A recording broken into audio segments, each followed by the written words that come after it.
So in this video I'll show you how to do a lob pass, and this also works the same way when you are crossing the ball. It's actually really simple.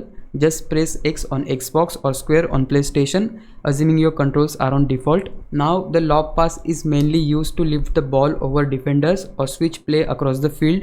For example, if you're running down the wing and you wanna cross into the box, it's the same button. Just press the cross button, then follow it up with a shot using B on Xbox or circle on PlayStation. The key thing to remember here is power control. Depending on your controller settings, whether your crossing type is on semi or assisted, the amount of power you apply will determine how far the ball travels. If you're near the opponent's box and press the cross button, the game automatically switches that action into a cross. But if you're further out, it becomes a lob pass instead. So let's say you wanna send the ball to a teammate on a far side.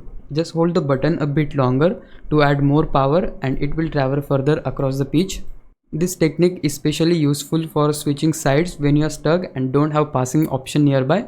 Just lob it to other side to keep position and open up space. And yeah, that's basically how you can perform lob passes and crosses in episode 26. If you found this video helpful, please leave a like, subscribe the channel. I'll meet you in the next one. Bye bye.